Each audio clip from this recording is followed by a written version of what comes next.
All right, you guys, I am back. I know it's been a minute. I know it has, but I am sorry. I should say I'm apologizing, but I've been more focusing on doing the Lord's work instead of just keep doing the videos of me reading. But I'm going to read to y'all today chapter 5 and chapter 6.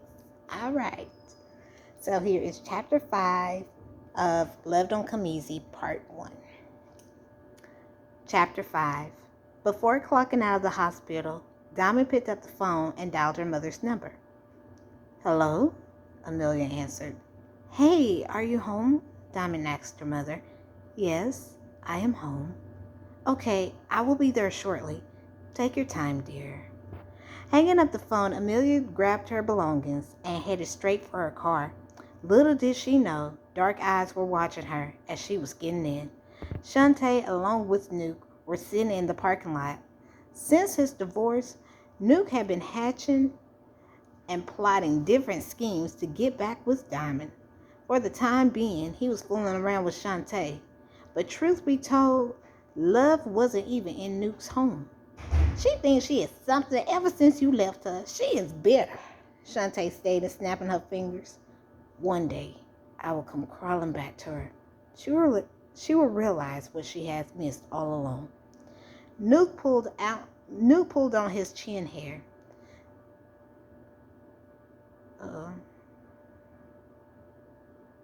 Should have been he, y'all.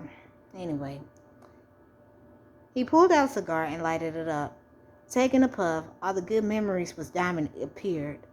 Breathing out reminded him of that dreadful day he abandoned his family. "You know I'm not in this for free."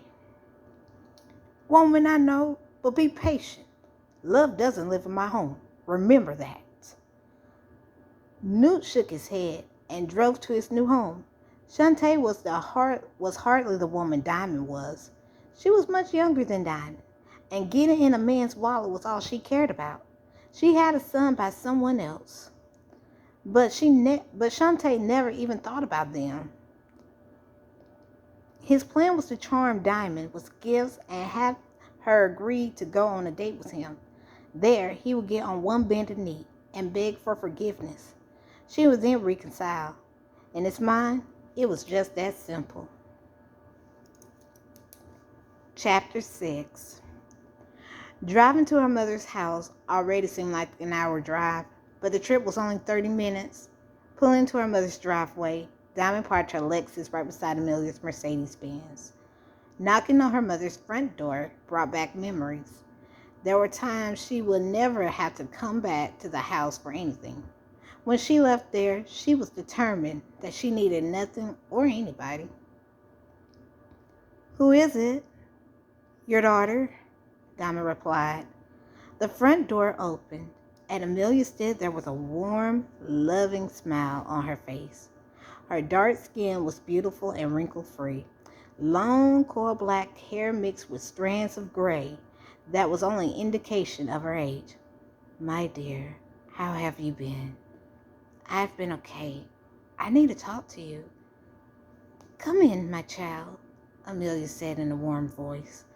Diamond walked in the luxurious home that she was raised in. Her mother still chose to live in the 4-bedroom house that she raised them in, or really raised her in. She continued to maintain it and offered her guest bedrooms to church members who needed a place to lay their heads when times got rough. The expensive living room suite was plastered with warm colors. Pictures of Diamond and other members of the family were hanging sporadically around the house. Her mother had an impeccable taste when it came to home decor. She walked into the den, taking a seat on the black leather sofa. A picture with the Bible verse, "I can do all things through Christ, who strengthens me," Philippians 4:13, hung on the wall. Amelia, shutting the door behind her, felt the cold breeze outside. She then made her way into the den as well. She was wearing her favorite olive-colored business skirt suit. They matched her dark olive heels, and you didn't even have to ask her if she had been to the beauty salon lately, because her hair was whipped to perfection into an updo. Diamond never knew why her mother loved the color white, but she had the living room decked out in white rugs, and white and gold, excuse me, y'all, vases all along the wall by the fireplace. She guessed it had something to do with white being purity.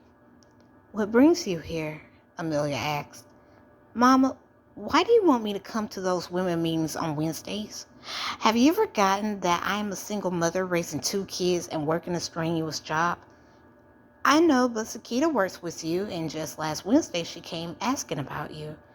So basically, you both were discussing me." "No, sweetie, we weren't.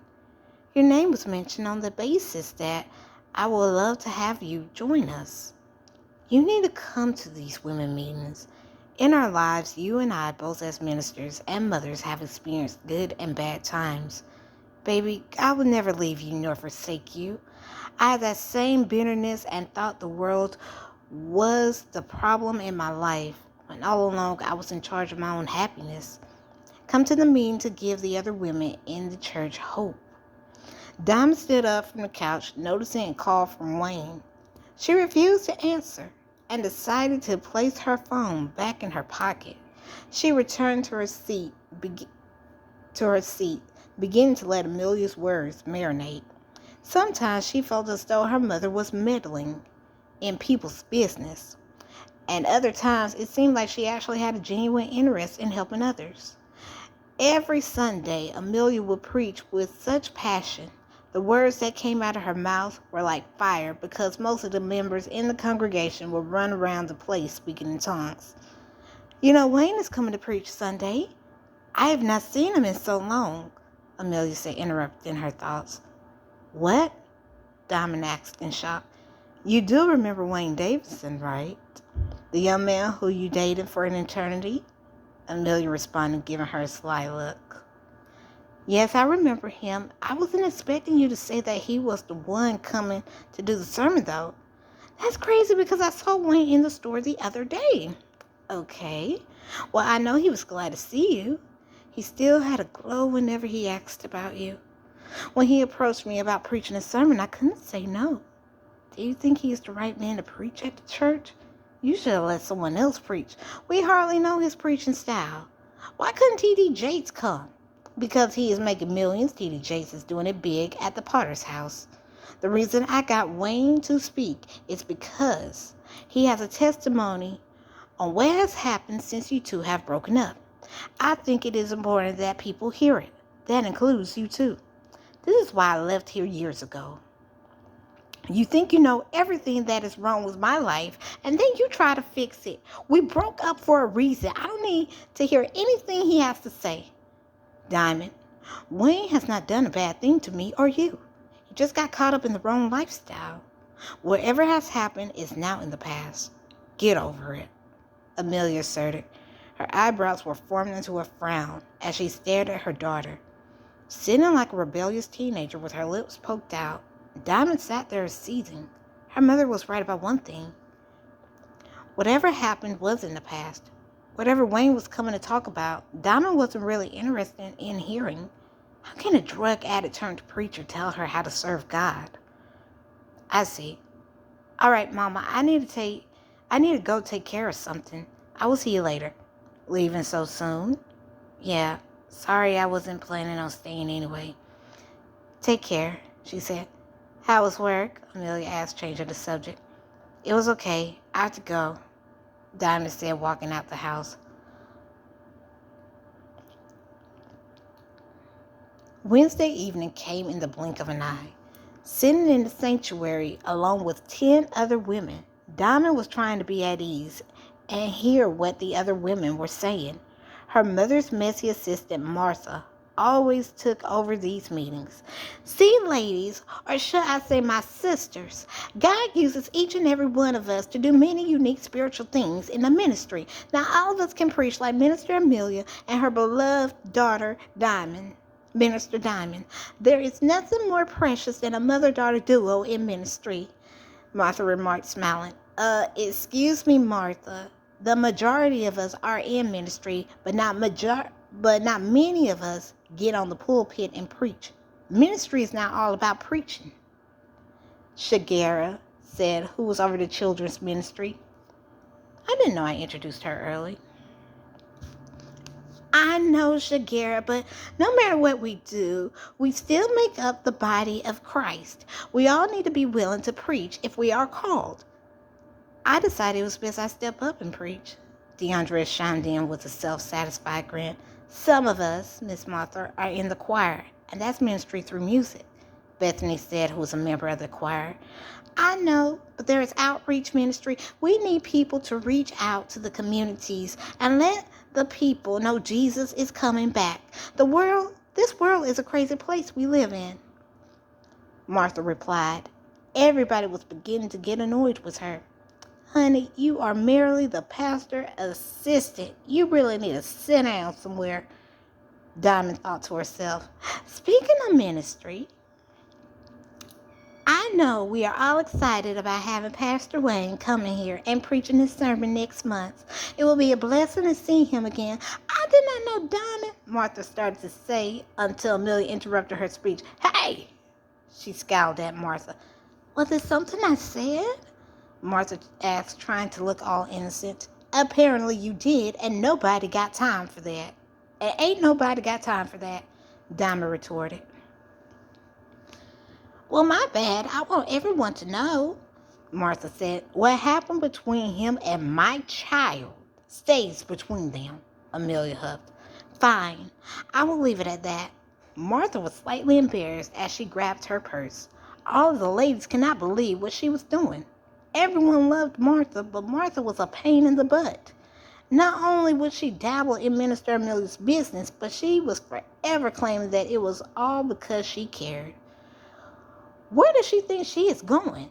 Stephanie, who was Amelia's best friend, asked. Let her go. Martha is going to have to stop. I don't know what has gotten into her. My daughter has been through enough. I'm fine, Diamond told her. She needs to watch her back. I don't know who she thinks she is, but that mouth of hers is going to get her into a world of trouble. I don't see how she became your assistant. Bree, who was also Amelia's best friend, said, rolling her eyes. Martha can get out of hand, but finding a new assistant will be hard to do. She does everything right. I will give her another chance, but if she messes up, then I will have to replace her. Let's not all sit up in here acting like we don't have our own flaws, Amelia stated. We can all say the watchword. May the Lord watch between me and thee while we are absent one from another. Amen. All of the ladies chanted together before grabbing their chairs and stacking them up along the wall. See, that wasn't bad after all, Amelia whispered to Diamond. Miracle, who was Diamond's best friend, reached out to hug Diamond. Are you two lovely ladies going home? I am sure my grandboys are getting worried. Nigel has a way of making sure I am coming in, Diamond replied. Plus, I have his brothers watching out for me. This is what I love about my grandsons. Good. Sunday dinner as usual, Amelia reminded the girls. Gathering her belongings, Diamond could not help but to think about the Martha incident. She smiled, thinking about how crazy the meeting would be with her there. If Wednesday's nights are going to be fulfilled with Martha, then I am in for a laugh. Wednesday nights are definitely on my agenda, Diamond thought, walking out of the church. Nigel, if I were you, I would go to bed.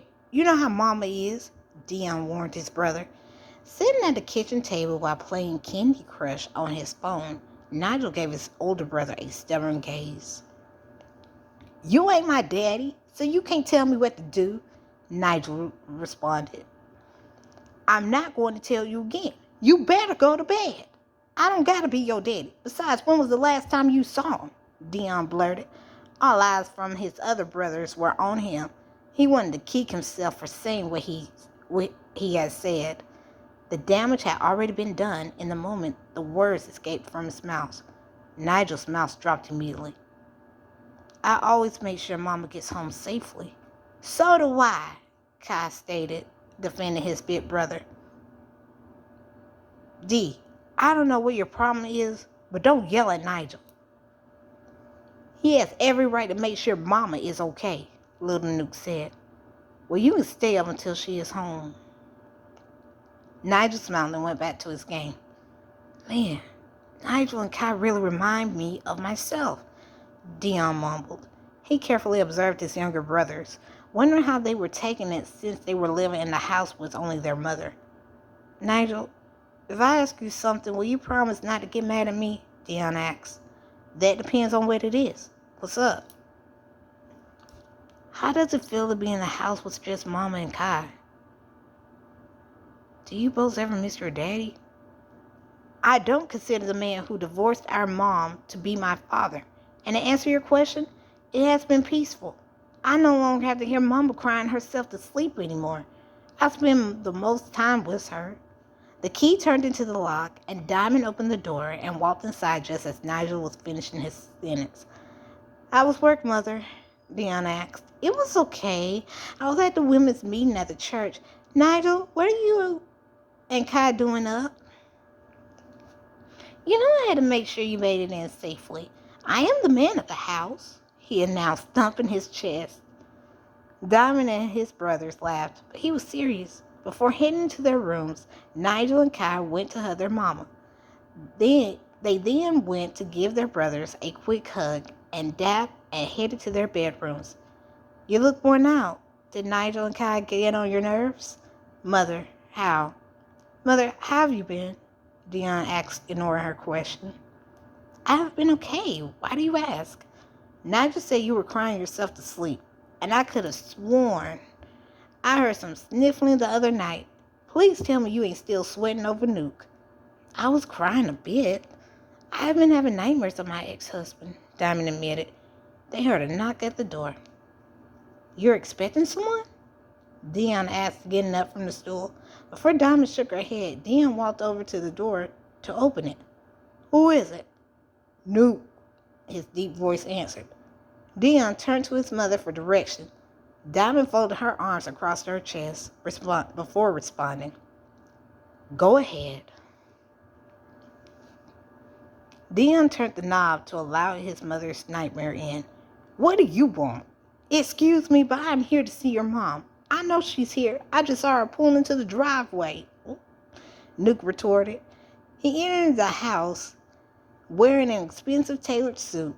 Diamond despised his voice and presence. She wondered what made him decide to stop by without calling first. You don't even live here anymore. As a matter of fact, why bother her? Little Nuke shot back. Yeah, well, you're not welcome in this house anymore, Dion scowled. He clenched his jaw muscles and balled up his fist. Little Nuke and Emmanuel stood next to Dion, for they both knew how he was. Nuke stared at the young man and understood he would do the same if physical. Nevertheless, she appreciated her son being there for her. This is grown folks' business, so why don't you three just butt out? Nuke inquired, shutting the door behind him. Okay, boys, settle down. Nuke, what are you doing here? And you should have called before coming over here. You never know when I'm having company over here. Diamond stepped between them, forcing a distance amongst them. I just wanted to talk to you for a minute in private, he said, passing a side glance at the boys. We're not going anywhere until you leave. You have caused Mom enough pain. Anything you have to say can be done over the phone, Dion said, panting. His blood was boiling, and he really wanted to tear into Nuke. If it weren't for his mother stepping in, he would have clobbered Nuke upside his head. I believe you are still a child in my eyes. Just because you are 21 doesn't mean you can talk to me any kind of way, Nuke said, beginning to step forward. Diamond placed a hand to his chest. This is my child, though, and you will not tell him what to do because you are not his father. Diamond chimed in. The tension was building in the room, and she didn't want them or Nigel or Kai to come back downstairs. Dion, I am fine. Thank you for watching Nigel and Kai. I really appreciate your help, but please give me some privacy. I'm a big girl. I can handle him. She turned to her son to say confidently, You sure? He asked. Newt released a slight chuckle at the mother and son bond. Dion, along with his brothers, was a mama's boy. It was like she babied her sons rather than teaching them to be real men, in his opinion, which he refused to sit back and let her do to Nigel. Absolutely, go home. You have a business to run. Emmanuel, you have school in the morning. She smiled. Her 3 eldest boys nodded their head and kissed her cheek. Of course, they gave a wicked stare to Newt before walking out the door. Her smile was cut short when she turned back around to her ex-husband. Okay, you have 4 minutes. I have had a long day and I don't feel like being bothered. What are you here for? He stepped in towards her, attempted to hand her the vase of flowers. I brought you these. Newt, I can't accept these. Take them back, okay? Well, I don't know any other way to say this, but I miss you. Diamond, I miss you, Diamond. And I'm willing to do anything to get you back into my life. She stood there speechless, wondering what kind of game he was playing. When he didn't smile or crack any laughter, she realized he was serious. The only question is, why now? There must have been something that fell through the cracks in his plan after he decided to leave her. Too late. I'm not interested in anything you are selling, because you must be a fool to think I am about to take your words seriously. God has slowly given me peace since you have left. I will not have you come in and out of my life playing with my heart. He got on his knees as if he was begging. Please, Diamond, just give me another chance, he pleaded, wrapping his arms around her legs as if squeezing her tight and placing his head against her stomach. No! The devil is a lie. Get out right now, Newt. I don't want to hear another word from you, she said, pushing him off her. Diamond quickly helped him back up to his feet, took him by the arm, and forced him out the door, with tears streaming down her face. This was the hardest part for her to do, considering the many nights she cried praying that God brought Newt back to her. It took a week of prayer to see that God was telling her that he wasn't meant to be in her life. She was finally listening and refusing to let Newt worm his way back into her life. She leaned against the door, wiping away her tears. Diamond! He shouted from the other side of the door. She ignored him and walked away to her bedroom. He took the hint when she didn't respond. He walked away feeling defeated, but he wasn't going to give up that easy. All right. That was chapter 5 and 6. All right. I hope y'all enjoy it, and I will be back to do chapter 7. All right. So may God continue to keep you all. May He bless you all. Be blessed.